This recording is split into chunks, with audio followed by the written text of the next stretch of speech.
Love is patient, love is kind. It does not envy. It does not boast. It is not proud. It does not dishonor others. It is not self-seeking. It is not easily angered. It keeps no record of wrongs. Love does not delight in evil, but rejoices.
It does not envy. It does not boast. It is not proud. It does not dishonor others. It is not self-seeking. It is not easily angered. It keeps no record of wrongs. Love does not delight in evil, but rejoices with the truth. It always protects, always trusts, always hopes, always perseveres. Chiki, tinatanggap mo ba si Anton na narito ngayon upang maging tunay mong asawa alinsunod sa banal na matrimonyo? Kay Chiki mo yung amasona ng dito na hindi ka ba tinakot hindi ka sa kapilit?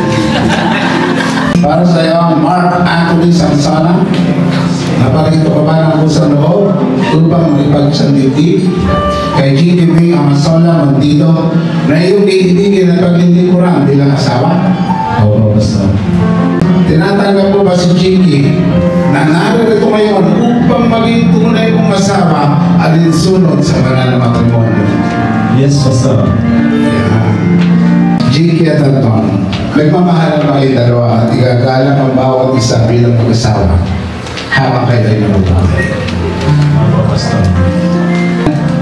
Sa isang uklod na walang katapusan, nangangako ba kayo sa aking harapan at sa mga saksi narito ngayon na kayo ay tutupad sa inyong mga tungkulin bilang mag-asawa at magulang sa mga anak na pagkakaloob sa inyo ng Panginoon?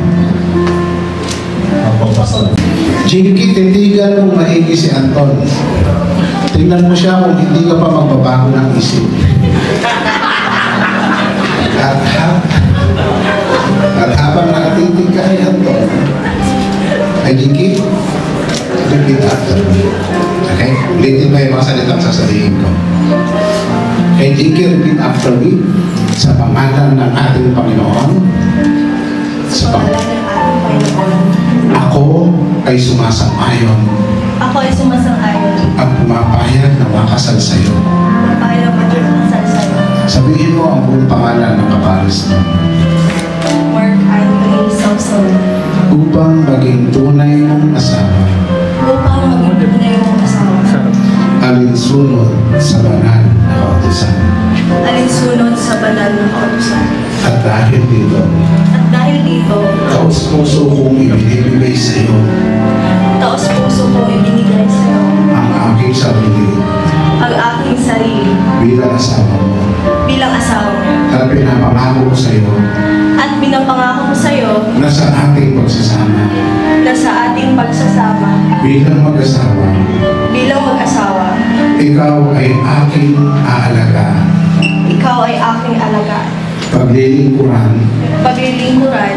At mamahalin. At mamahalin. Ng buong puso at katapatan. Ng buong puso at katapatan. Sa hirap o ginhawa.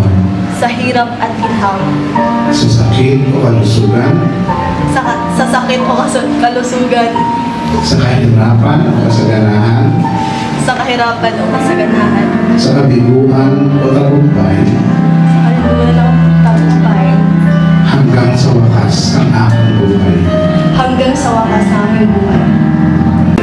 Pakinggan mo siya kung gusto mo siyang paniwalaan. At ang repeat after me.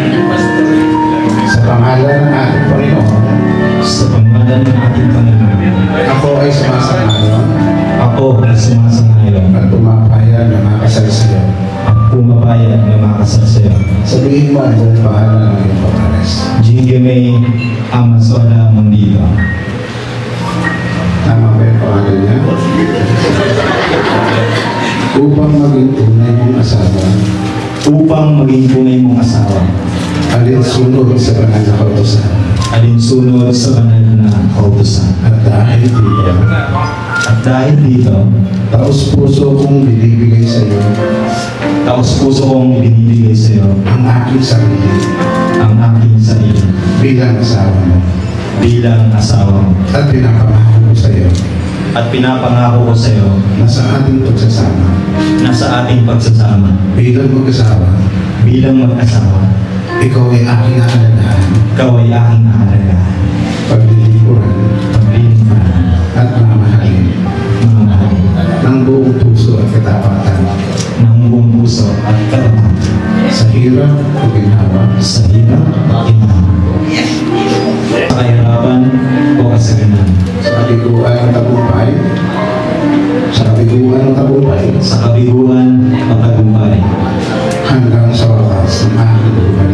hanggang sa wakas ng aming buhay. Palakpakan niyo naman sila.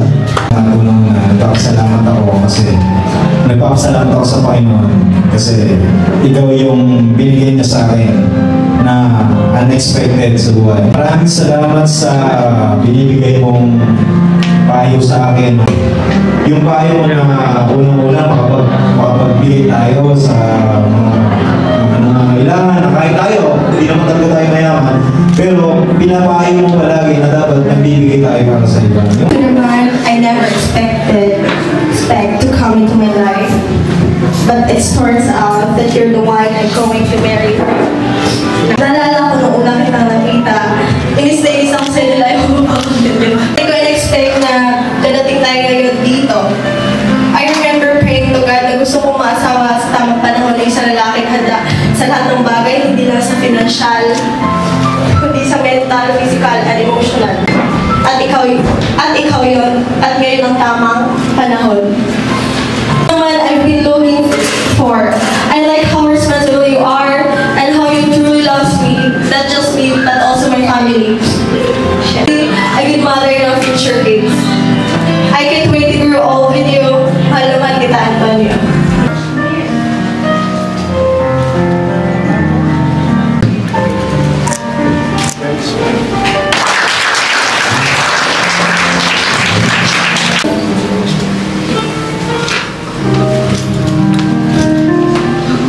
Tungkol na magre-represent sa isang matibay na relasyon. Gordon na magre-represent sa pagbibigkis ninyong dalawa.